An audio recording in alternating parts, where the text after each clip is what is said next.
Voltamos com o terceiro e último bloco do Gente em Destaque. Hoje o meu convidado é o ex-vereador Almir Gonçalves.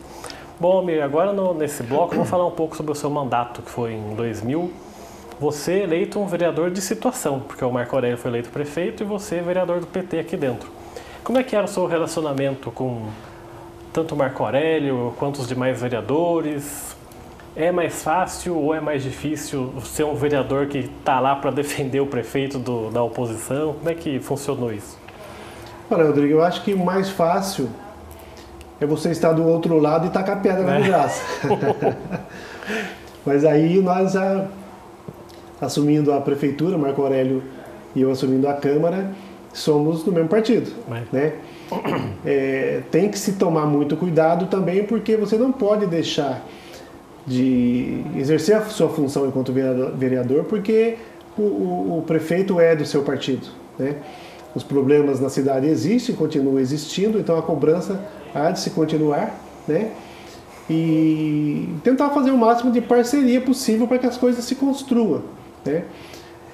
A Câmara, hoje formada por 13 vereadores, eu nunca tive problema com vereador nenhum, porque eu acredito sim, acho que o respeito entre as pessoas tem que ser mútuas, né? Eu acredito na minha filosofia partidária, o outro acredita na dele, né? E não sou eu que vou convencê-lo e nem ele convencer a mim, né? Porque nós temos que pensar hoje, quando você é eleito e existe uma conjuntura de 13 pessoas pensando para o município, tem que pensar o que é bom para a população, né? Porque senão é aquela briga de egos, eu apresento algo importante para a população, mas o outro volta contra porque é ele que está apresentando e ele pode se destacar, né? E a população continua perdendo. Eu acho que isso ainda, a gente não estamos falando de Jacareí, mas isso ainda acontece a nível de país, né? Infelizmente. Mas com a situação do Marco estar eleito prefeito à época e a gente assumindo que até então nós éramos oposição, ela é um caminho de aprendizado, né? Porque é o conhecer o novo, né? O Marco assumindo a prefeitura pela primeira vez, conhecendo a estrutura da prefeitura. No meu caso, era eu assumindo a Câmara Municipal pela primeira vez, né? Tive como suplente, mas foi relâmpago, né? E também aprendendo a como tratar tudo isso, né? Mas tivemos, assim, o prefeito, uma pessoa de muito boa convivência, então tínhamos diálogo, né? A cobrança existia, porque também, enquanto vereador, eu era cobrado pela minha base que elegeu, né? E quem te elege não quer saber se você é do mesmo partido do prefeito, se é contrário, olha, tá aí para resolver os nossos problemas, né? Então, para mim, eu digo que foi um aprendizado, assim, que não foi fácil, né? Porque existe uma palavra que a gente aprende quando entra na política e é eleito, que é a tal da governabilidade. Essa tem vários sentidos e significados, né? E eu, por muito tempo, eu batia nessa tecla da governabilidade, que muitas coisas a gente acaba vendo o que vai acontecer, não aceitando, mas, né, por questões de pensamentos e de ideologia, né? Mas democracia vence a maioria, né? Então nós sempre, por mais que nós tivéssemos algumas divergências, pelo menos dentro da bancada a gente briga bastante, depois se afina e qual é a situação de voto. Então vamos praticar aquilo que foi combinado, né?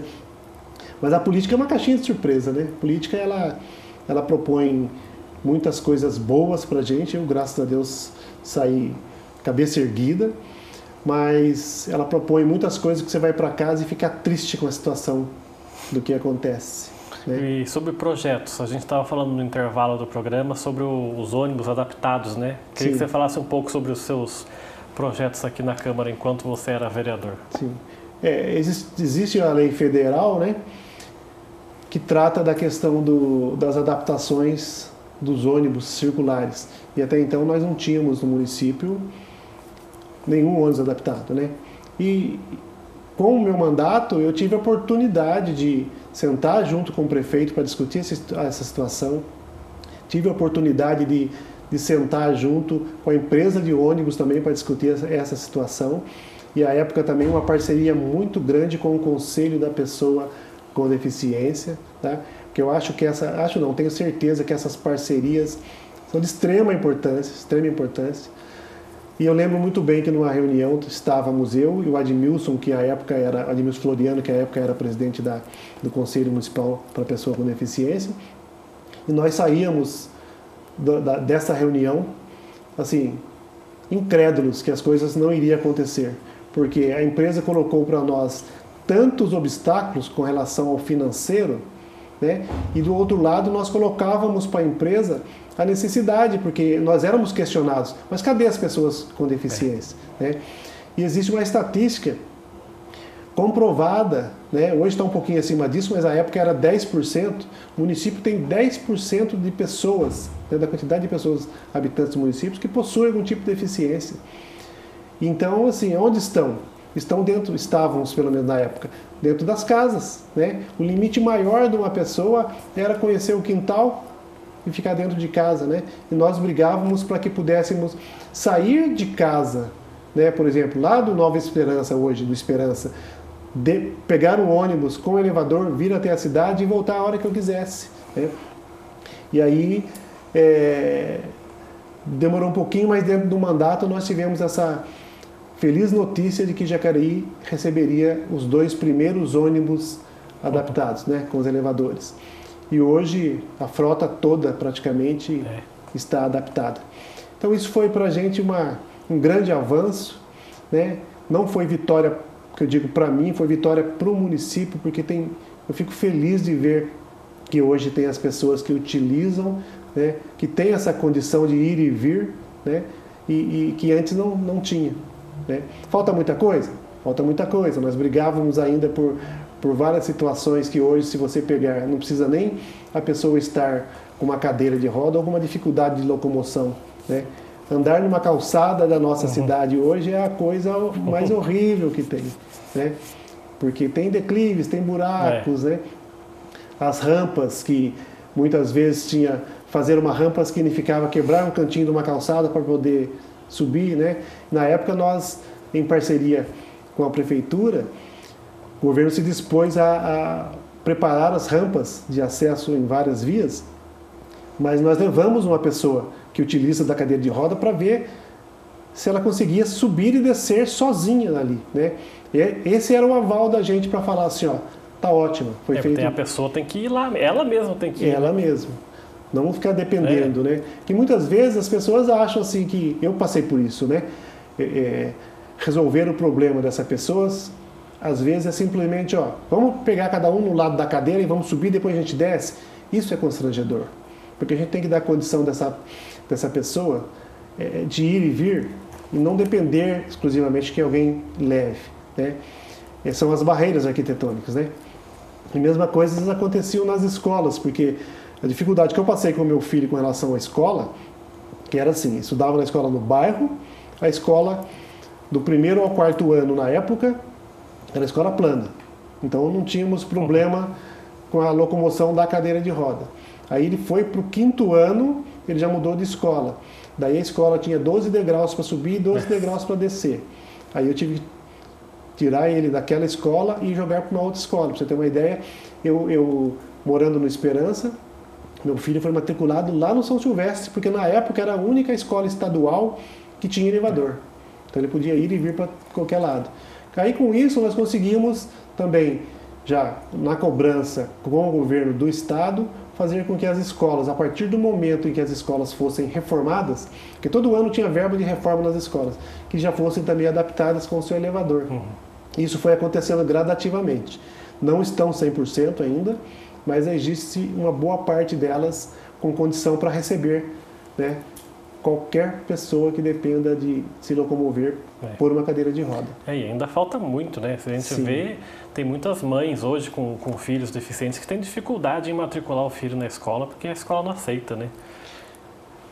A rejeição, o período de pai e o período de um habitante da cidade, eu digo para você assim, que dos dois lados você vê que a maior rejeição e o preconceito vem do adulto, ele não vem da criança. Eu tinha essa preocupação quando meu filho foi para a escola, né?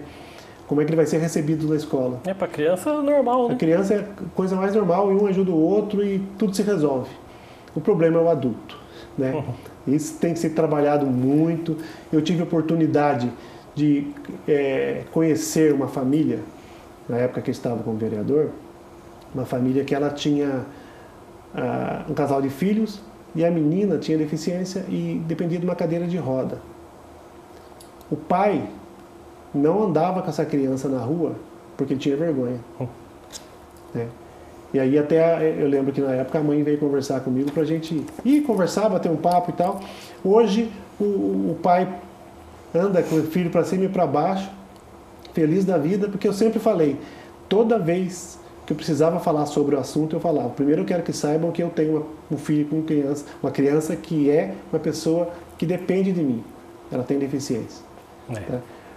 E segundo, que todos que tenham possam pegar o teu filho e mostrar para a sociedade, eu tenho uma criança com deficiência, é meu filho, temos necessidade e o poder público precisa olhar por nós. Então essa filosofia de vida que a gente tem, né? Que infelizmente ainda não foi abraçado por muitas pessoas, porque a gente vê que muitas coisas se perderam e ficaram em vão, mas o grito tem que vir do excluído para poder acordar quem de direito possa trabalhar por isso. Você, agora voltando a falar um pouco sobre o partido, né, e a sua ligação política, você foi candidato mais algumas vezes, 2004, 2008 e agora 2020, sempre pelo PT, né? Sim. Você nunca cogitou sair do partido, mesmo em meio daquelas denúncias que 2005, o mensalão, quando teve aquela crise no PT, você nunca cogitou sair? Não, não porque, Rodrigo, veja bem, no primeiro momento a gente se entristece com determinadas situações, né? Seja elas comprovadas ou não, e aí você se depara no seguinte, eu vou sair do partido. Para mim sair do partido, então é para mim sair de tudo e não participar mais de nada, tá? Porque infelizmente, a gente tem que levar em consideração, na verdade, tem que levar em consideração que os partidos são feitos de pessoas, né? E pessoas são imperfeitas, e aí todos os partidos a gente sabe que tem problema. Partido A, B, C, D, né? Não era para ser assim, né? Mas é o que a gente vê no cenário. Então isso entristece muita gente, né? Entristece porque a discrepância que existe no social é muito grande, né? Existe uma lacuna entre quem tem e quem não tem, muito grande. Então hoje, por exemplo, tem muita gente passando fome, literalmente passando fome, tá? E aí... E com a pandemia aumentou mais ainda. Aumentou mais ainda. E isso é muito ruim, porque você se depara... muitas pessoas tiveram a oportunidade de estudar, de vencer na vida, de se enquadrar no mercado, né? Mesmo com tudo isso, você ainda está sujeito de repente, e agora? Eu estou sem nada e passo necessidade. E aí não dá para ficar vendo pessoas também brincando com o dinheiro público, né? Porque acho que é um termo ainda meio fraco para falar brincando com o dinheiro público, né? E as pessoas passando necessidade. Sabe? A diferença é muito grande, muito grande. Eu tive a oportunidade de estar em sala de aula durante 18 anos da minha vida, e em sala de aula a gente sempre viu criança vindo para a escola para estudar. Muitas vezes não. Muitas vezes era para merenda mesmo, porque eu não tenho o que comer em casa. É assim, né? Infelizmente. Né? Mas eu acredito muito na educação, que é a principal possibilidade de mudança, né? E eu acredito muito nas pessoas, que as pessoas... Não é possível que tudo esteja perdido, entendeu? Não é possível. Se tem o poder e dá para trabalhar para aquilo que necessita, então faça. Porque uma vez eu escutei... Assim que eu fui eleito, eu fui numa conversa com o padre Ronildo, e ele falou para mim, não se esqueça que a política é um sacerdócio. E é verdade. Né? Só que é para não esquecer. Quando você esquece, daí a política passa a ser algo muito seu, o egoísmo, né? O egocentrismo, o poder, né? Poder. E aí você cria esse disparate todo e as pessoas estão carentes e estão precisando de alguém que as ajude. Para a gente encerrar nosso programa, ainda sobre o seu mandato, ficou algum arrependimento, alguma coisa que você vendo hoje você faria diferente do que fez lá 20 anos atrás ou não? Não, arrependimento não. Acho que foi um processo de construção, né? Naquilo que nós fomos proposto à época, é óbvio que 100% nós não atendemos, né? Talvez seja isso, oportunidade de tentar fazer um pouco mais, né? Mas eu fico muito tranquilo naquilo que foi proposto, né? Foi realizado. Se tivesse mais oportunidade, se assim fosse, o faríamos, né? Mas a vida da gente continua, né? Nós não podemos trazer como política a profissão, né? A política é uma função, né? E que passa. Então a primeira coisa, quando você ganha uma eleição, você tem que frisar bem. Hoje eu estou, hoje eu não sou, eu estou. Não é um cargo vitalício. Não, e se eu estou, pode passar, né? Então assim, eu sempre tive o seguinte propósito: quando tudo isso passar, eu quero andar de cabeça erguida na rua, porque passou e aquilo que eu pude fazer, né, o que estava ao alcance do vereador foi realizado. Então hoje eu não tenho problema, eu ando de cabeça erguida, né? E as pessoas ainda muitas vezes nos tratam porque você é ex-vereador e continua, quem é ex passa a ser vereador sempre, né? Mas assim, a gente fica feliz porque tem muitas pessoas que abordam a gente com aquela abordagem no sentido de saudade, sabe? Se teve saudade é porque teve trabalho, né? Deixou algum legado. Exatamente. Então, graças a Deus, naquele propósito que foi dirigido a gente, eu acho que nós conseguimos cumprir. Tá Estamos certo. aí, torcendo para que a cidade melhore cada dia. Obrigado pela sua vinda aqui, por ter contado um pouco da sua história para a gente aqui no nosso programa. Obrigado pela sua aceitação. Eu que agradeço a oportunidade, eu acho que cada um tem uma história, né? E falar um pouquinho disso, porque às vezes a pessoa sabe que você foi eleito um dia, mas não sabe, né? O que você fez? Para que você veio? Né? E acho que isso o programa propicia para a gente, eu acho bacana. Parabéns para você e pela condução dos trabalhos. Obrigado pela sua entrevista. O Gente em Destaque fica por aqui. A gente volta numa próxima oportunidade. Até lá.